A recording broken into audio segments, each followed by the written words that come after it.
Chafing Armor Podcast, Episode 31. 2 are better than 1. Welcome back to the Chafing Armor Podcast. I'm your host and lovable Dungeon Master, Michael Corley, and with me today is Dare. Dare, tell everyone who you are playing. Good evening, everybody. I am Dare, and I am playing Tix Birchmanson, a cleric that is out to solve all the world's problems, but doesn't want to do it with anybody else. A very friendly... Wait, what's the word when you hate other people? Misanthrope. Thank you. A very friendly misanthrope. And also with us is James. James, tell everyone who you are playing. Hello, everybody. My name's James. I'm playing Penton Chalice, who is a third-level spell scale sorcerer, and he is so very shiny. And Izzy, tell everyone who you are playing. I am playing Morezi Mugra, a level 3 half-orc barbarian with very large arms. Indeed. Beefy arms indeed, with your very own bicep bracelet. Yes, that I totally didn't forget. And finally, joining us for moral support today is Lee. Lee, how are you doing? I'm doing all right. How you going? Oh, doing good, doing good. Anyway, when last we left off, the intrepid adventurers were bringing the corpse, the very, very cut in half by a zombie shark corpse of Osokai to an island filled with the undead, filled with 3 different hags to the center of the island where they were told by an injured Selkie named Spree that if they were able to gain control of this pool, they might be able to resurrect their friend Osokai. In a desperate last moment, the ship captain, Jackson, grabbed hold of the corpse of Osokai and threw both of them into the now energized waters by the strength and magic of Tix and Penton, while Morezi directly took on one of the more dangerous creatures in D&D, a hag. And the waters sprayed upwards, and you see figures come flying out from the waters. And I need to make a roll. That roll is a 16. There's one person that I haven't been mentioning this whole time. It is a wood elf named Zuana. And Zuana has been sneaking up on the hag and has just attacked. You had seen before that the end of her staff, of her wooden druid staff, is actually sharp as she tried to impale many episodes ago the vampire. And with that 16 plus her bonuses, she has successfully stabbed the hag. And she has done 12 points of damage. That is, by the way, a total between the 19 points of our very powerful spell scale sorcerer Penton, 32 points of damage, which is a very large amount of damage, and the hag screams, "Ah!" And its minion, who does not have restrictions against, as it does against trying to attack Morezi, starts to come at Zuana. This huge, misshapen, giant skeleton begins to come at her. And I would like everyone, including Lee, to roll for initiative. And Morezi, what do you get? 11. Okay. Good. And Tix? A whole 2. 2. Penton? 20. 20. And Lee? Who am I using? Your Osokai bonuses. Okay, so that is a 19. A 19. Penton, you actually are able to react first. By the way, as far as you can tell, there are no longer bodies in the water below you. You can't say that for 100% certain, but you're pretty sure everybody who went into the water is now out of the water. Okay. Has come flying out. The reason I say that is because you cannot maintain the energies that you are doing right now and do anything. Aha. So you will have to discontinue maintaining control of these energies and forces in order to act. All right. Does it feel like that would be a bad idea to lose control of this pool right now? You don't think so. Because there's not much of a pool left at this point, right? Because it just all kind of flew up in the air. It did explode outwards. There is still water down below because it was a fairly large pool, but a whole bunch of it exploded outwards, throwing 2 or more bodies flying outwards from the pool. You cannot see the body of Osokai, nor can you see Jackson in the pool below. I'm going to go ahead and make an executive decision that the effect has been fulfilled, and I'm going to drop the spike, mainly because it's uncontrolled magic that I don't know what's going to do to me, let alone anyone else. So I'm going to drop it, and I'm going to turn and try and get rid of this hag once and for all. So I'm going to cast another set of magic missiles at her. Okay. Infused. All right. Let's see. 4, 8. That's another 14 points. Y'all have done, that is 46 points of damage. That is a massive amount of damage. And if it was anything other than a ridiculously powerful supernatural creature, it would be surely dead. But as it is very, very unhappy with you as it shrieks. Now, Lee, you have been blasted out of the crater.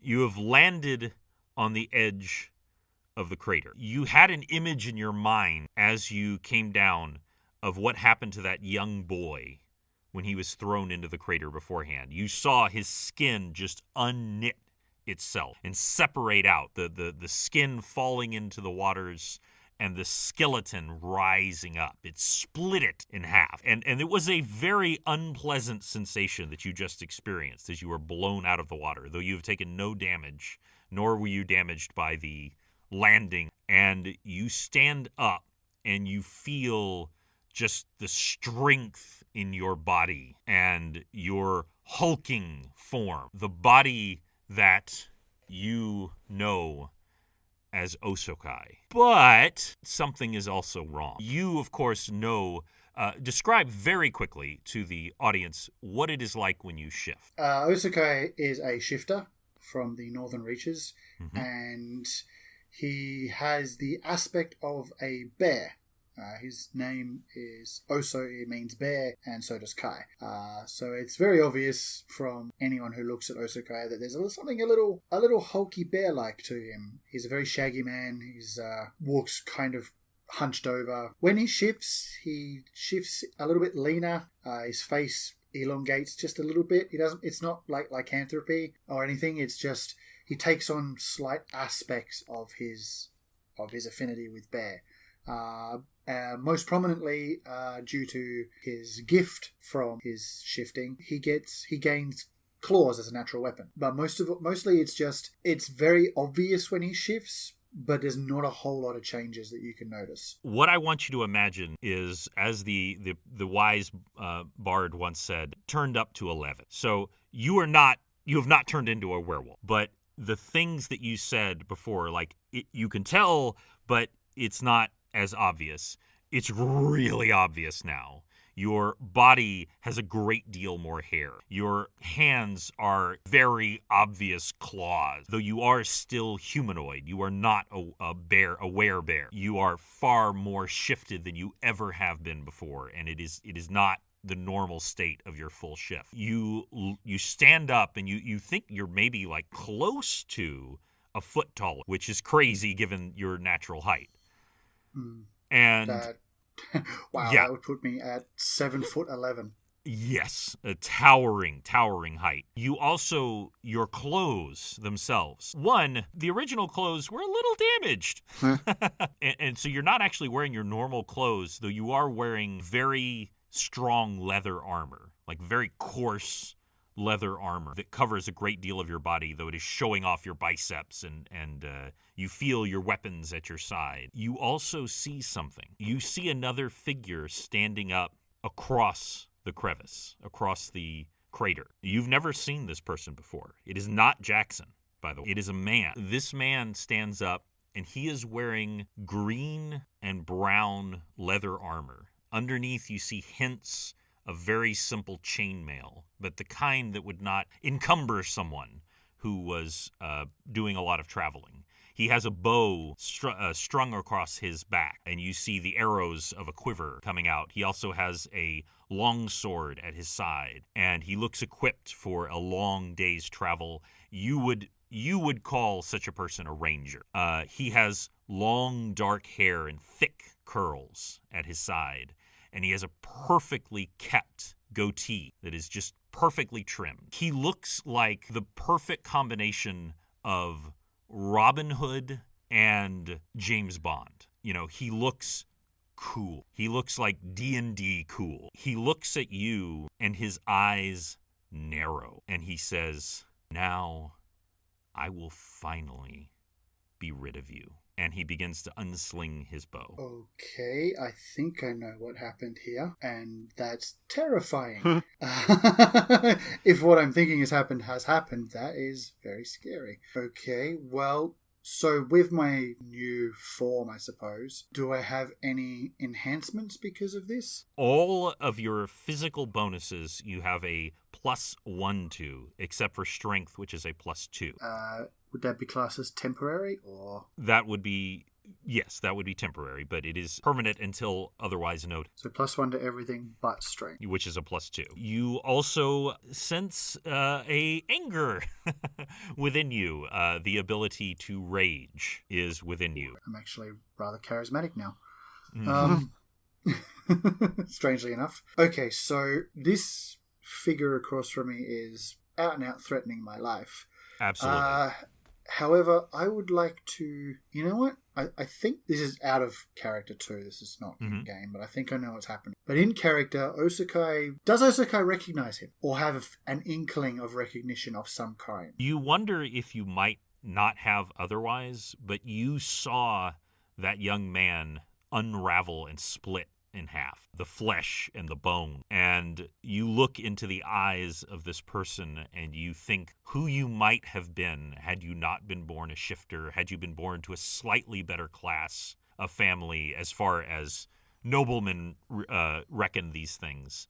And you know exactly who it is. I suspect this is the human aspect of the shifter. Yes. You also wonder that, like, you are the you and not the him. Yeah. I'm fighting Dark Link here. Okay. So with that, so as a result, I'm going to think in terms of Osakai himself. Osakai is going to try and intimidate this character with his incredible roar. And yeah, we will see where it goes from there, because I'm thinking we're a little more bestial here. So let's just give in to it. Okay. Go ahead and roll for that. That is a natural 20 on the Intimidate, which gives me a total of, normally +6, so that's actually a +7 now. So that's a 27 on the Intimidate roll. You all remember the ground shaking when the creature crawled out of the ground, summoned by this horrible hag. It is nothing compared to the way the ground shakes when Osakai plants his feet, leans back, and roars. This man is deftly pulling off his bow, starting to string his arrow, and he literally drops his bow and arrow. Like this is someone who would never do that you imagine this is someone who would slide underneath an ogre while he's shooting his bow and arrow without having any trouble, and he drops his bow and arrow and loses his turn. And that brings us to the hag. And the hag has had just about enough out of you, Penton. Oh, good. And she screams at you, but not in any way like the intimidating roar of him. It's just a primal rage of death and fury. And she is lifting herself up, firing a blast of energy at you. What sort of blast of energy, may I ask? Well, that's a really good question. One might say it's an eldritch blast. And I would like you to make a saving throw with your magic. Okay. Your magic saving throw. All right, let me check one thing real quick, because I still have my shield spell in place. You do. Okay, so I'm saving versus, I'm sorry, what? Yeah, so every spell has a saving throw for it, usually. and depending on the spell itself, like if it's a natural chaos spell, then you need to save against chaos or something like that. So it would be a will save versus whatever the element of the spell, eldritch or whatever it is, or just base magic. And I think it's part of his armor spell save bonus, something like that. I don't play a spellcaster because I find magic and D&D relatively tedious. I don't know what you're talking about. But yeah, it's a save against. It's a will save against the DC of the spell, which is the spellcaster's level plus intelligence modifier, or whatever the stat for that spell used is. I think spellcasters can tell me. So I would like you to make a will saving throw. Okay, that's a with that bonus. 15, 19 modified. 19 modified. Well, that is very fortunate. As happened to Cackle once, another character that you personified once.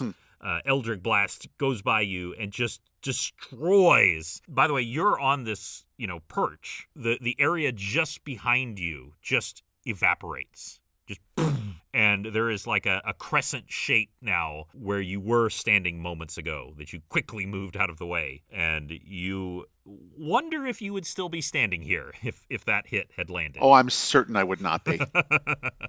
But that brings us to Morezi. So after totally remembering and totally not being reminded that at some point I was capable of hitting some kind of monster, some kind of garbledy-gook because of some magic item, perhaps a bracelet that I have resolved to take an attack roll at the big spooky skeleton thing. The thing that the hag summoned. Because I assume that the protection from evil does not include my weapon if it's longer than the protection from evil. Well, it certainly does not prevent you from hitting it. I will make an attack roll for that and hope that it's not a 3 because I haven't had any good rolls all night. Hail Mary, full of grace. That was a 6. I don't even know what the I mean, that was an 11 with the modifier. Just throw the whole D&D away. As frustrating as it is, you are coming to attack the hag, and then you feel like a warmth on your bicep, and you're like, you know what? And so you turn quickly to hit the skeleton creature that's heading towards Zuana. That little slight pivot means that you miss when you swing, and you are not very happy about that. And that brings us to Tix. Tix, by the way, you are the furthest away from all of this because you are on the complete other side of the canyon.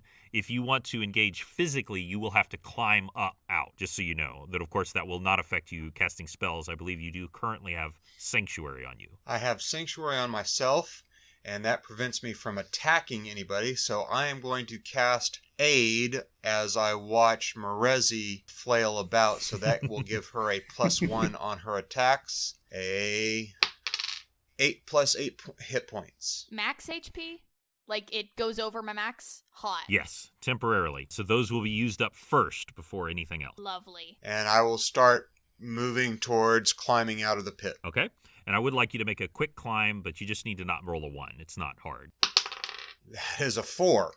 So it takes me a while. Okay. You kind of like a couple of times, but it's not hard. You are able to get out. The huge creature is swinging at Zuana, who had successfully stabbed this creature, but he rolls a 6, so he's not doing very well, Mr. Skeleton Man. And that brings us back to Osokai, at least some of him. What would you like to do?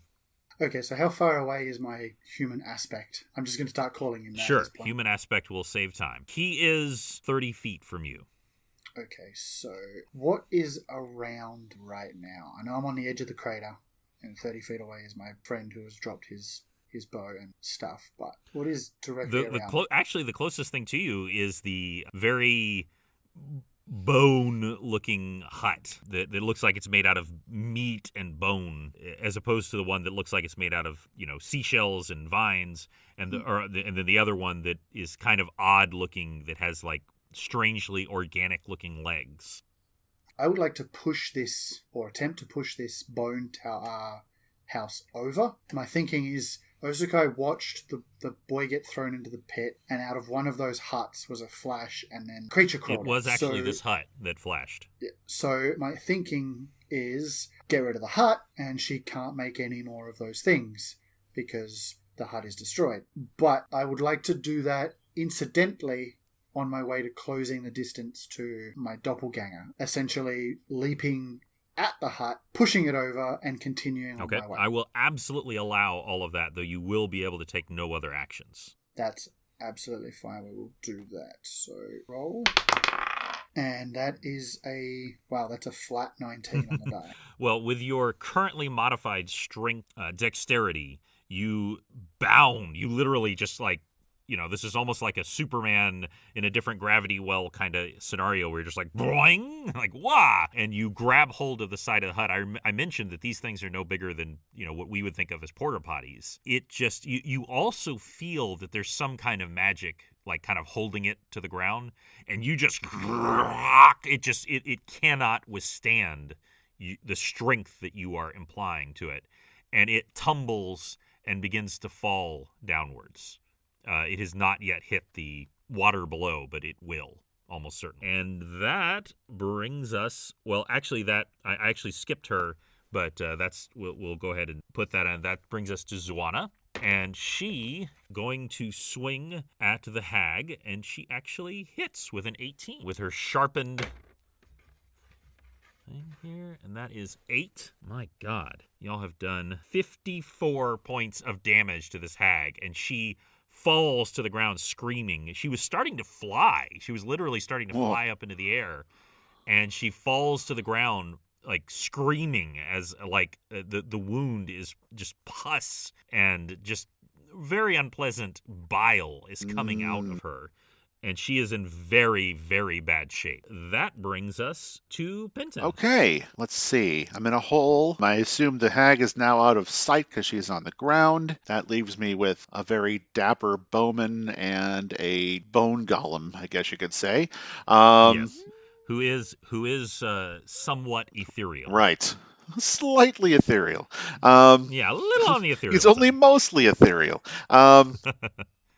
Okay, well, that's not going to leave me a lot of options right now. I want to quickly take a status of the pool and make sure it's not doing anything untoward, like it's not getting like spiraling out of control or something like that. Don't need that going on behind us while this is all going on. You don't know exactly what's going on down there, but as you glance down, it doesn't look great. Whatever the necromancer and the dark cleric were doing, it was some kind of balance that was being regulated through their pathetic, silver spike through the skull frames. You can tell things aren't great down there.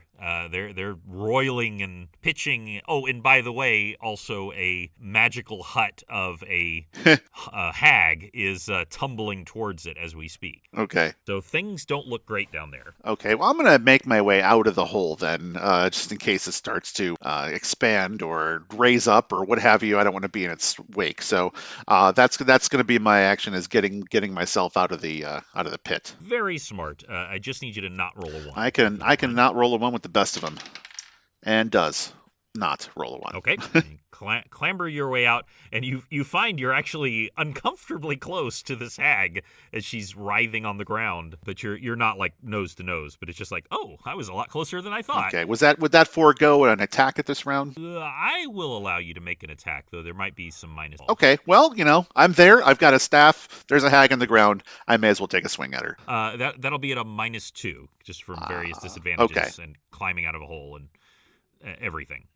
All right, so it's +1. Yeah, that's not going to do it.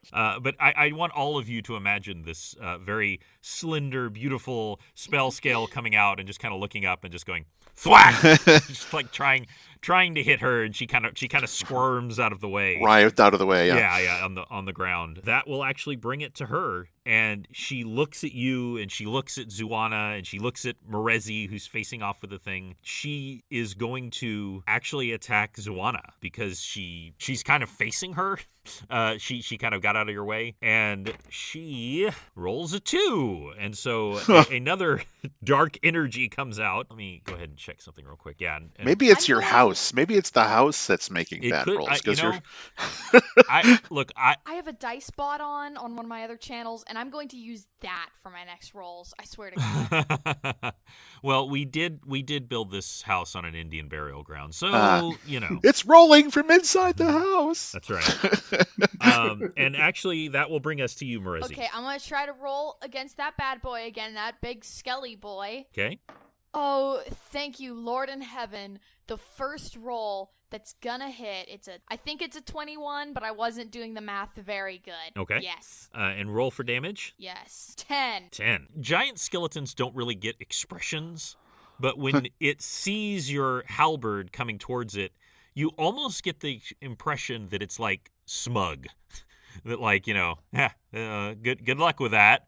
And you feel your armband just tighten slightly, not even uncomfortably. You just feel it tighten slightly, and your halberd just connects, and the rib cage just shatters, and it lets out like this weird sound. It's very confused. It's clearly got more intelligence than like the average skeleton, but it is still a giant animated skeleton. Whatever ethereal effects is keeping it from being hurt is not protecting it at all. And that will bring us to Tix, who has successfully climbed out. As you're climbing out, you see the hut going down, and you think, man, that was really good that I was climbing out there. And what would you like to do? I'm going to continue moving over and down, over next to Penton. Do you want to take any other actions? Not at the moment. And that will bring us around to Lee, or I should say Osokai Prime. What would you like to do as you're bounding forward towards the human aspect? Okay, so I'm closing the distance. How far away are we? Yeah, I'm a little bit area. quite a bit more. You have closed the distance. You are very, very fast, and you were fast before. Okay, so he is currently just standing there, or is he reaching for the bow? He's picking his bow and arrow back up. Alright, so he's not really paying too much attention to me, so I am going to leap on him. I'm going to try and render him prone, using all of my body weight, and holding him down. Wow, I need to swap my dice out for my mates, because these are amazing. That is a 19 on the die with a plus... Wow, for my strength check, that's a +6. So, yeah, that's a 25. I can't stress this enough. This is another aspect of you. If you had rolled anything but very well, this would not have worked. But you slam him into the ground. Do you want to do damage? Are you trying to do damage? Subdual damage. So, subdual damage. So, I'll actually take a -4 to that. So, that would be a 21. Roll for that. Okay. That is 6 subdual damage. He is squirming mightily underneath you, and he rolls. He's very, very strong, though not as strong as you. But he also rolled a 7, so that ain't gonna cut it. He is squirming. He is trying to headbutt you. He tried, and you just kind of jerked back just in time, but you are currently keeping him prone with the sheer force of your massive body weight. And that will actually bring it to Zuana. And Zuana leaps up into the air and rolls a 6. And she brings her staff down, ka-tink, and there's this moment where Penton, your staff and her staff kind of touch each other, in making an X, just not hitting this hag. There's a moment where you share eyes with each other. And Penton, it is actually your turn. X marks the not spot. All right. X marks the not. That should have been the name of this podcast. And in 6 months, we find Penton and Zuana. That's right. That's how it all began. Their eyes met across the combat. I couldn't help but notice your staff. All right. Let me. I'll take another thwack at the still prone hag. She is still prone, yeah, because she was. Or did she get up? She is still prone. Yes. Okay. What is there? Is there an advantage, like a +2 for attacking prone creatures? Yes, you have advantage to hit her. +2, in other words. 19 modified. That All hits. Right. I assume this was with your staff. Yes. 6 points. Guess what? That's 60 points of damage. Describe to me how you kill this hag. As she's prone, I want to take a kind of a golf swing to the head. There's almost like a little Bob Hope moment. Where you're Yeah. I think I'm going to put a 9-holder in here. If this was a sharp object, it would of course knock her head off, and it would go landing inside the crater, for a birdie. Right. But as it is, you just cave in the part of her skull, and she's screaming and hissing and spitting, and then just thump, and she is no more. You just killed a very, very, very dangerous creature, and if things had gone a little differently, both you and Zuana and Morezi could easily be dead, and you very easily were dead. Yeah, I was almost dead a couple of times, so. Yeah, but you rolled very well, and you crush her skull with this golf swing and end her. Well done. All right, virtual high fives, everybody. Does that mean that her summons now no Yeah, that's longer- my wondering, is whether the creature is no longer tethered to this earth or what have you. It is a summoning, and as such, that is exactly what happens. It shakes and shimmies and blows apart. Across the island, you can hear the clattering sound of the undead around the island collapsing all at once. Wow, she was incredibly and- powerful to keep up concentration to hold that. So many creatures. She is also a hag, and also a hag can do a very special thing, which is they hate each other, but very rarely a hags will form a coven. The covens are made of 3. Before we get a little bit more into that, I would like to get back to you, Osokai Prime, see what you would like to do. Okay, so I'm going to... You know what? What does this man smell like? He smells like wood fire. He smells like a kind of aftershave that you smelled once when you visited a city very briefly. He both smells like you and does not smell like you. Osokai is going to lean in. This is an intimidation roll, but it is not the same intimidation roll as before. This is more a creepy intimidation roll, shall we say. He's going to lean in to the ear of my doppelganger, and in a very low, I guess, rumble now, I know you.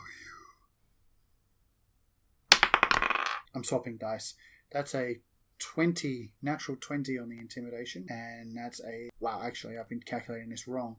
So with my natural charisma modifier, that's a 27. Yeah, 27. He looks at you, and at first it is simple terror in his eyes, and you know the terror of a man who is face to face with a beast. But then you realize it's actually the terror of recognition. He is up close to you, and he said before, "I will finally end you." That like he knows who you are too, but that he recognizes that he's part of you, and he says, "You will never be free of me." And he literally just melts into you, and you feel yourself reconstituting and swirling and energy crackling around you as everyone looks up to see the, like a boom, and they all see the fully healed Osokai standing before them. And by the way, that's also the exact moment that other hut hits the water,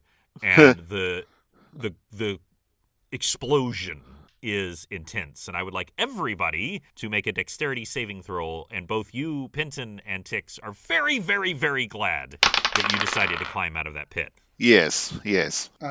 Also, aren't I on the edge of the crater now anyway? Cool bear guys, don't look at explosions. You most certainly are, but the reason you're on the edge is the only reason you get to make a dexterity. If you were in it, you'd be dead. 12 for me. 11 for Tix. 22 for Osokai. I got a 17. So both Penton and Tix. Well, Tix, your sanctuary prevents you from being attacked, right? Right. Yeah, but it actually does not prevent you from explosions. No. I don't believe. You both take... Oh, boy. Oh, you guys are lucky. Out of that 1d8, you both take 1 point of damage. So I'm going to say it's because you were both getting further and further away from it, that you were just both whack, knocked down flat. You fortunately all kind of dust yourself off and feel lucky that all is well. But I want to finish up with one final thing. A coven is made up of 3 hags. One of them, by the way, technically...